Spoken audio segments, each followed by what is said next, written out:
I came back from my office and saw my daughter was pretty busy with the smartphone. I made a statement. You are spending a lot of time on the phone. As a typical teenager, she fought back.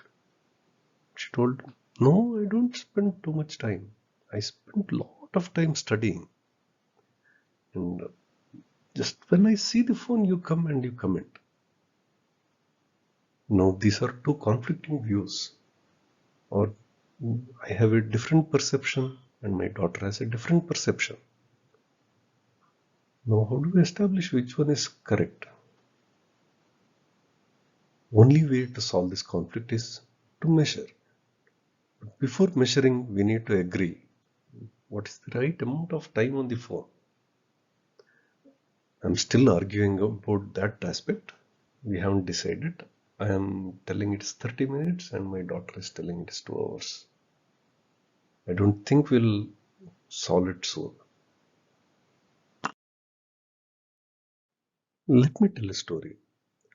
Lion was king of the jungle. There was an ant in the jungle which arrives to the work early every day. It will start the work immediately and will do the work without any supervision. Ant was also happy with the end results of her work. Lion observed this and started wondering, if the ant can do so much without supervision, how much it will be able to accomplish with a supervisor. Lion hired a cockroach who claimed to be a good supervisor.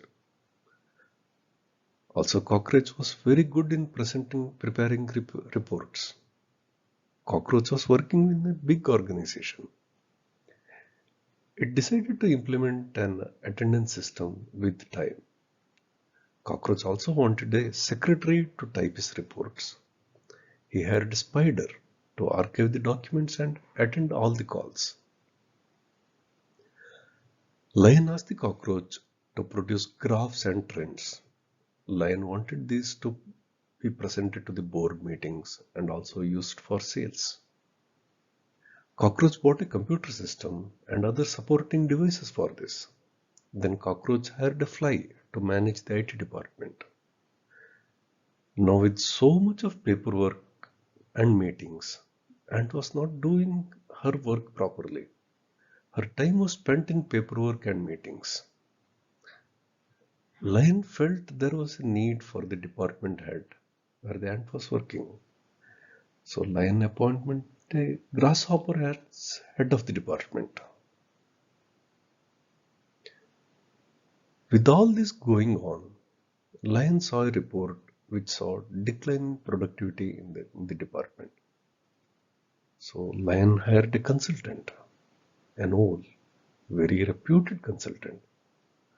Old did a study and gave a huge report. And the conclusion was department was overstaffed. So Lion fired the ant.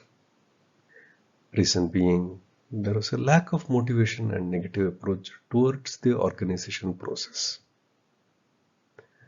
This story connects to many developers. But there is another aspect. Let's hear what Lion has to say. Lion wanted to expand the department. And so to expand, it hired a supervisor first. And it wanted to hire more people to do the work. So first hire a supervisor, then hire the other people. And Ant did not like being supervised and started complaining about cockroach. So that attitude was demotivating to the others. So Ant was fired by the lion. Now it is hard to decide who was telling the truth. Both have different perspectives. Just by hearing these two perspectives, it looks like there is a miscommunication. Process implementation was not thought through and was distracted by the additional work needed for the reports. So what is the criteria for measurement? it should not be a distraction to the team members. And team should spend minimum effort on it. So probably some 5 to 10 minutes per day to give the inputs needed for the measurements, not more than that. So what are the different measurements you should be having? Team velocity and team capacity. Team velocity gives you a picture how much you can deliver. If you want to know how much you can deliver, then you need to know your velocity. Without knowing the velocity, you can't plan. It will be blunder to give a commitment. So once you know your velocity and also your capacity, capacity and velocity go hand in hand. So based on how many people you have and who will be doing the work during that time, so you have the capacity, and then you can do a simple math of the capacity by velocity, and you have a measurement how much you can deliver, and that is very important.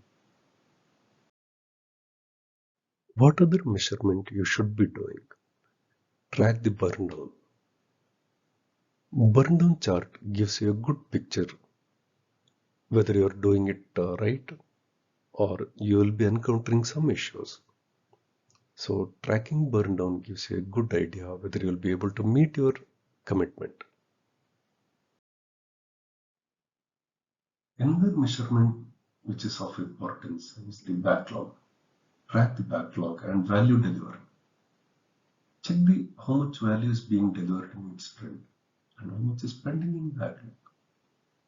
This is very important to the financier of the project.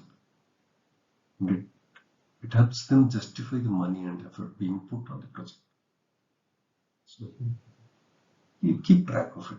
It doesn't take much effort from the team.